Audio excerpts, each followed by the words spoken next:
I'm now in Washington. Well, that was probably the longest bridge I've ever crossed in my life. That is pretty impressive. I can only imagine how much it would suck having to take a ferry every single time. I wonder how long ago they started that. Doing well, too. All right.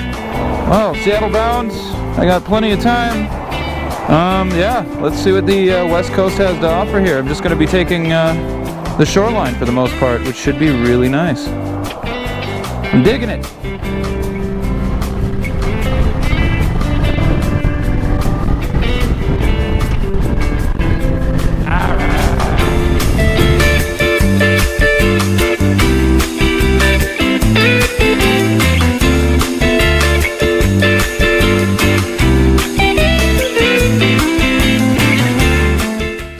Arrived in the 42nd state in the U.S., Washington. Washington was obviously named for the only six-star general and the first president of the United States, George Washington. Washington State came out of the Washington Territory in 1889. The Washington Territory was going to be called the Columbia Territory, but Democrat Congressman Richard Stanton of Kentucky argued that the name might be confused with the District of Columbia. The name of the territory was logically changed to Washington so it would never be confused with the capital again.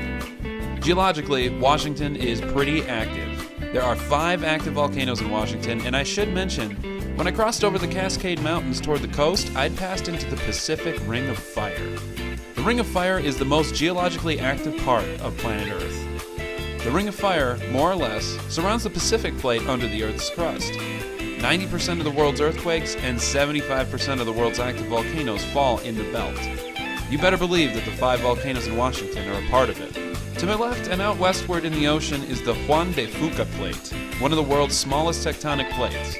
What's interesting is it used to be a part of a much larger plate, the Farallon Plate.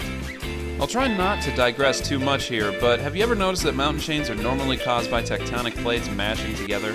The Alps in Europe were created by the African Plate pushing into the Eurasian Plate, and the Himalayas in Asia were created by the Indian Plate also pushing into the Eurasian Plate. The Rocky Mountains, or mainly all mountain chains in the western U.S. going as far east as the Black Hills, were created by a very large, forgotten continental plate that slipped under North America. It's known as the Farallon Plate. There's still a lot of research being done on the Farallon Plate, but as far as we know, the Juan de Fuca, Cocos, and Nazca plates were created when the Farallon was pushed under the American plates in a process that started back during the Jurassic period. Over the last 165 million years, the plate was pushed under, separated, and even broken in two as it slid underneath what is today the United States. When the plate passed under, it came at a shallow angle. This causes the North American plate to lift, creating the mountains and geologic activity we see along the west coast today. Mount St. Helens, one of the Cascadian volcanoes here in Washington, is the deadliest volcano in the U.S. It was once called the Mount Fuji of America because of its similar shape and formation. However, in 1980, the volcano erupted, causing the deadliest and most economically destructive volcanic event in the history of the United States. The mountain itself exploded upwards and sideways, blowing a chunk out of the mountain in a gigantic debris avalanche, reducing the mountain into a horseshoe of its former self. The volcano is also a result of the Juan de Fuca Plate sliding underneath the North American Plate. Having a bad 5 minutes right now. I stopped at a rest stop here. They have free coffee, which is really like watered down shit with a kick. It is convenient to have that. It's a blue state, so there's probably more tax dollars put into it. Coffee and stuff like that, I don't know. I ended up ruining my 12-volt lighter. I was in the process of changing it over from my helmet camera battery to my cell phone and GoPro batteries. It's got this kind of jack. It goes directly into my battery. It's just a pain in the ass. So I gotta look that up. I'm still 2 hours away from Seattle. If this is the worst though, this ain't that bad, but all right. Break's over, time to go. After riding for hundreds upon thousands of miles, there's one thing I had not yet come across when traversing the United States. Traffic. I'm approaching Seattle from the south on Interstate 5, and there's quite a few cities in the metro area surrounding the metropolis.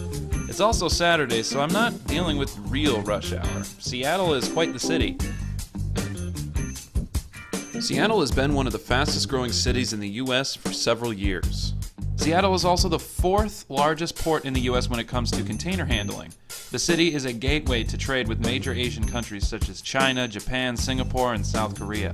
When the city first started out, Portland was the largest port in the Pacific Northwest for decades because of its location on the Columbia River. Seattle, however, vastly outplayed Portland when it was connected by railroad. Seattle is in a deep water port known as the Puget Sound, in the second largest estuary in the U.S., second only to the Chesapeake Bay. It's also known as a fjord system, its waterways carved out by glaciers during ice ages. Large ocean-crossing cargo ships can navigate to Seattle, unlike Portland. The city also has a lot going for it. The companies of Microsoft, Amazon, and Starbucks are headquartered here. Speaking of Starbucks, Seattle consumes more coffee than any other American city. It's highly unlikely you'll pass a single commercial city block without some sort of coffee house, drive-thru, sidewalk stand, or brew house. Some coffee houses even deliver. There's so much coffee being consumed in Seattle, it's contaminating the water supply. The waters of the Puget Sound show dangerous levels of caffeine that's been affecting the wildlife in negative ways. There's also another thing Seattle lays claim to: grunge rock. I'll admit it, ever since middle school, I've been a bit of a metalhead, so grunge has been a part of my life for a long time. The generation before millennials, Generation X, picked up the reins of the American rock music scene here in Seattle in the early 1990s. Before them, glam metal was all the rage in the US.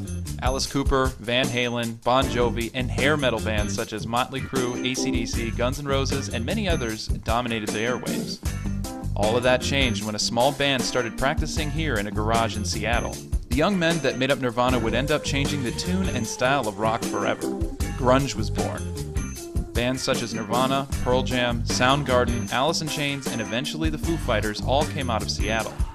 The playing style was adopted as mainstream, and many other bands joined the movement from other parts of the country, such as Stone Temple Pilots and Filter. Seattle dominated the rock music industry for the better part of the 1990s.